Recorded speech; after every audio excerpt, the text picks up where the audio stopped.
What are you two talking about? Oh, nothing. Just the end of the world.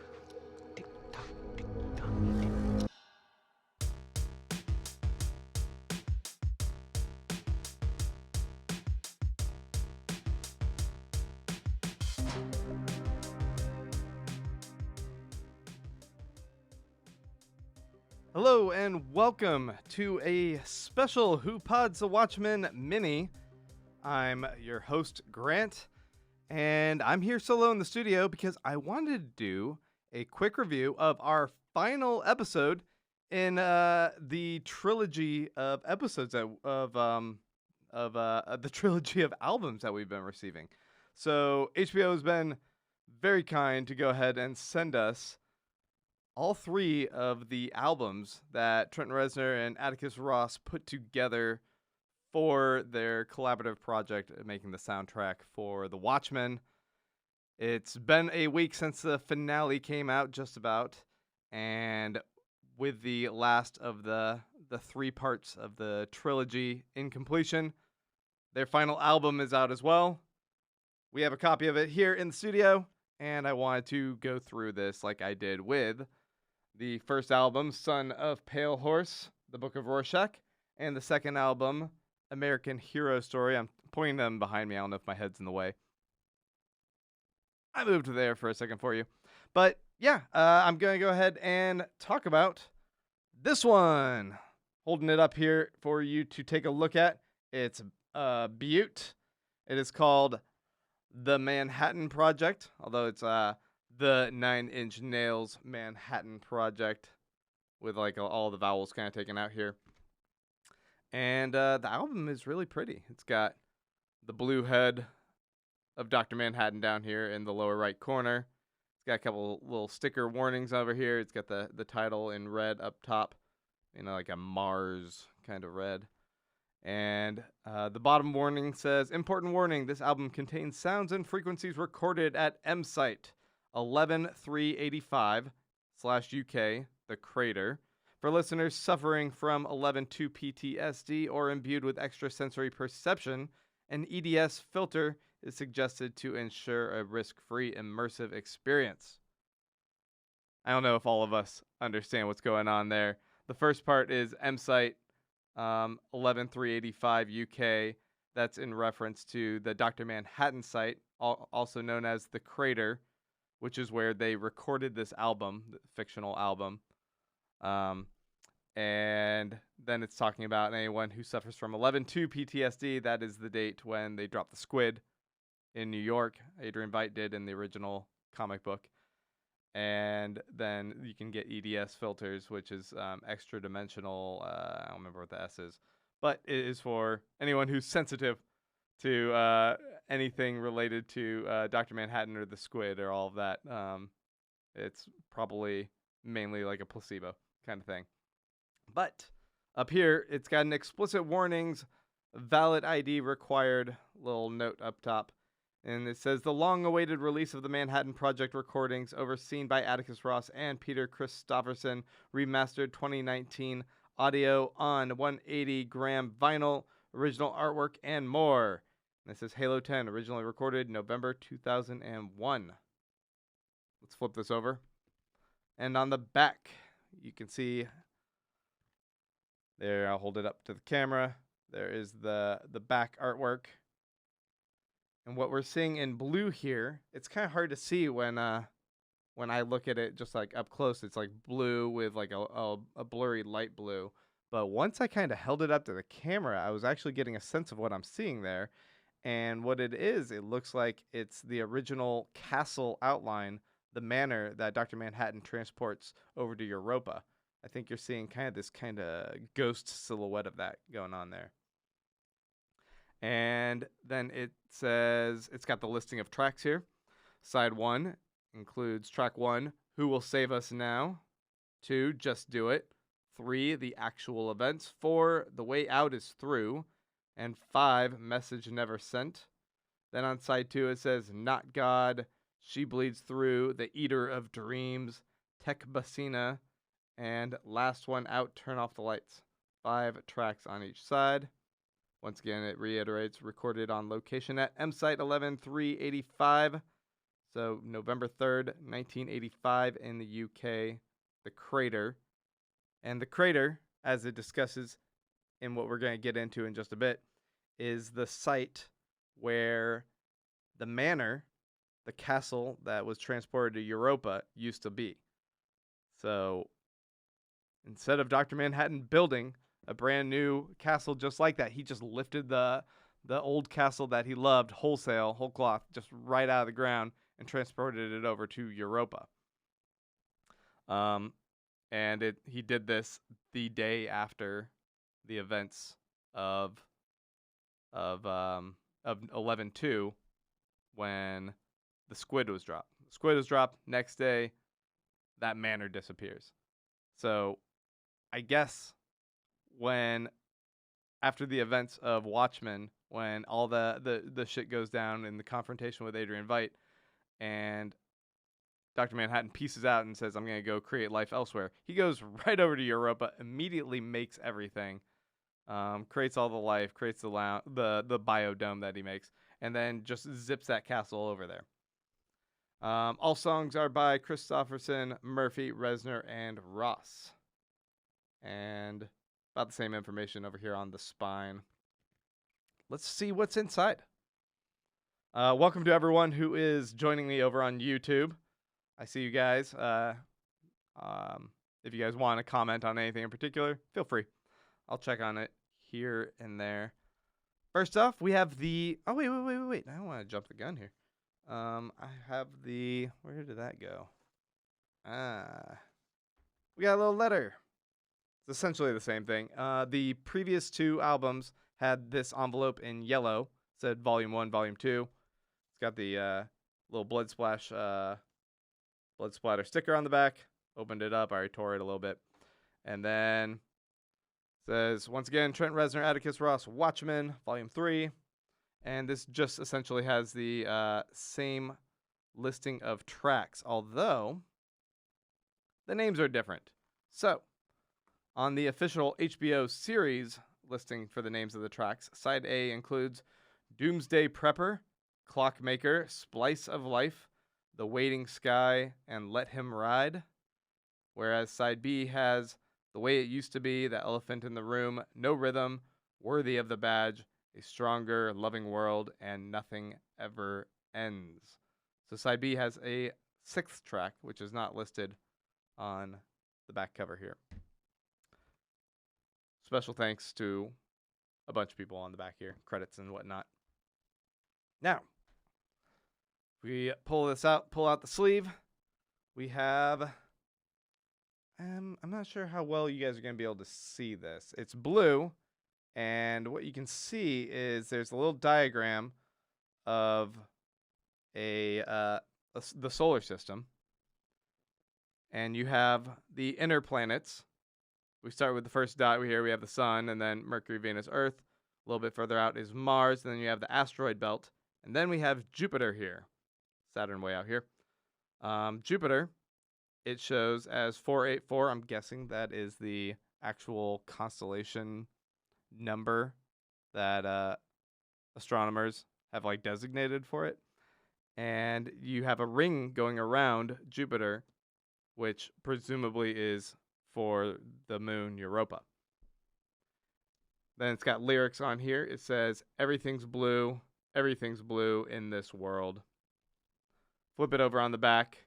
We have this haunted, creepy, and kind of distorted photo of, I assume, the 4 artists that work on this.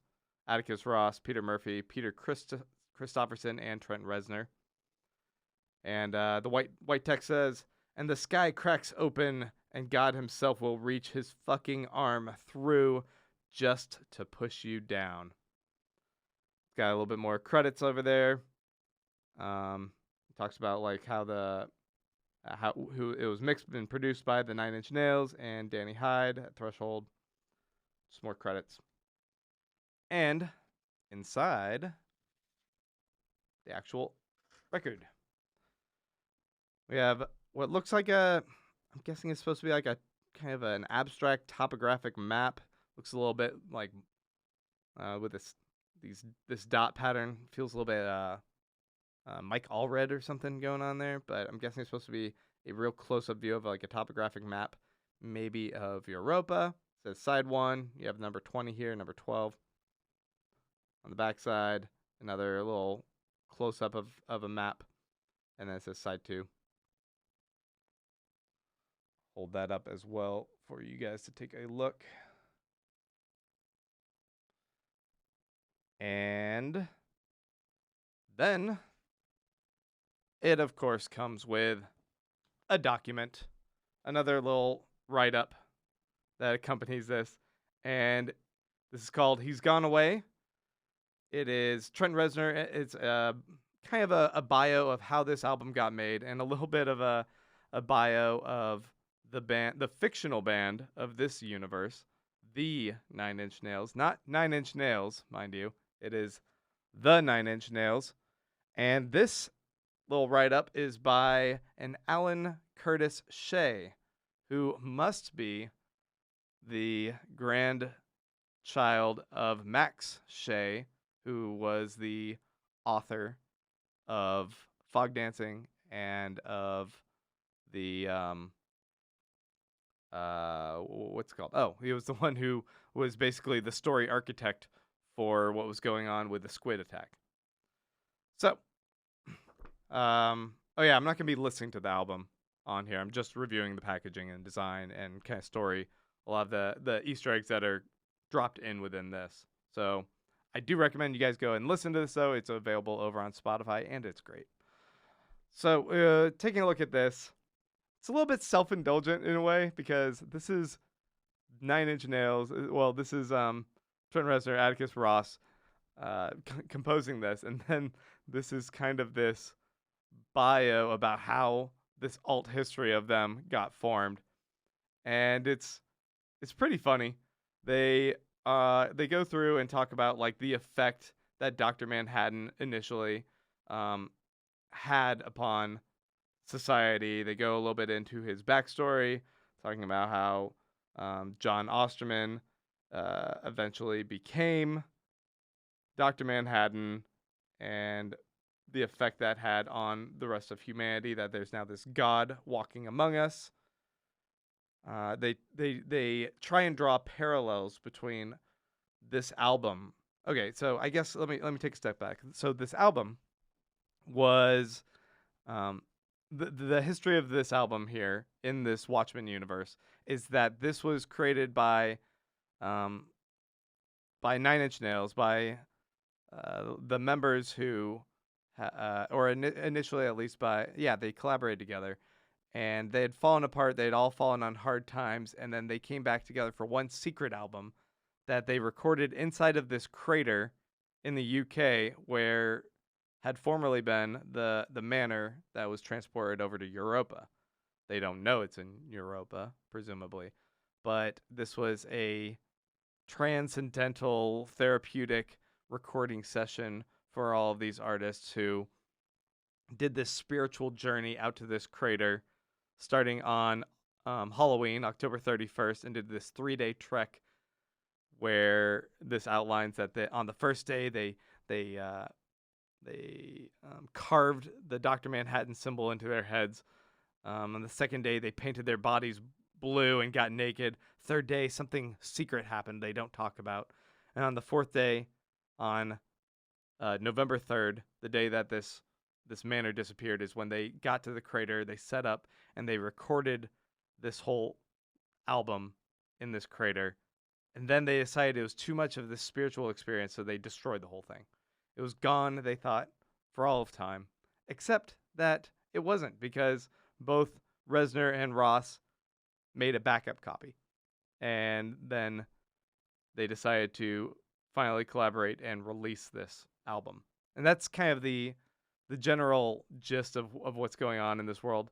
Once again, it's really fun and creative what they do with these little write-ups and this alternate history, because they're blending a lot of real elements and real characters together with this this obviously fictionalized storyline.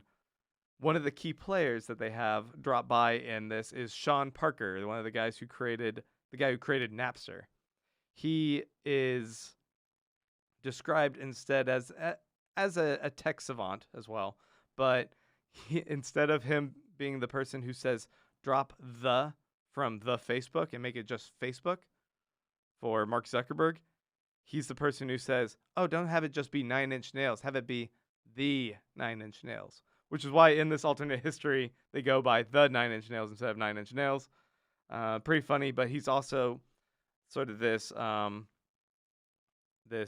wealthy benefactor who created this hub for all of these musicians, a Neverland Ranch of sorts, but for all musicians to kind of come to his place and unwind and work and collaborate for free. They could all just come and hang out there. And this is why he was instrumental and inspirational in getting this album made and getting the 9 Inch Nails to come back together and create this album in this crater. You kind of see these alternate posters for where 9 Inch Nails collaborated with like Suede and Green Day. You see just other little kind of details of how Dr. Manhattan was instrumental in and very inspirational in a lot of the songs that we recognize were created by 9 Inch Nails, but now they've taken on this other meaning that Dr. Manhattan and his apathy to the world or his feeling hurt by humanity, disillusionment, leaving humanity, all of that kind of rolls into this idea of him, of how 9 Inch Nails constructed a lot of their music and their albums. It has these alternate cover art for some of their albums, and talks about some other little what do you call it? The David Lynch's Axon N, or the television show Teleboobles instead of Teletubbies. It's just more a reflection of how much they're having fun kind of playing in this world and keeping things similar but slightly off kilter from how things actually are here in our reality. So once again, it's a fun little project they put together. I recommend people buy these. If you guys are interested in what's going on with like Peteypedia in the mythology of the Watchmen world, everything that's been constructed and created here, I think these 3 albums, especially if you're a vinyl lover, they should be in your set. But if you're just a Watchmen lover as well, I think it's a lot of really rich, enriching content for the world that they created. Again, unexpected that these found their way to us. I don't even know how HBO found our address, but they sent it to us. Really cool. And appreciate getting to check this out. Once again, we are going to be doing a wrap-up probably in about a week or so, talking about our thoughts on the finale, our thoughts overall on the first season, the potentially only season, what news might come out from there. And once again, we will be interacting with you guys, but we will give you guys much more of a heads up before we do that live episode. And until then, we hope that you guys have a great holiday break, and we will keep on watching The Watchmen. All right, guys, I'm out. Bye.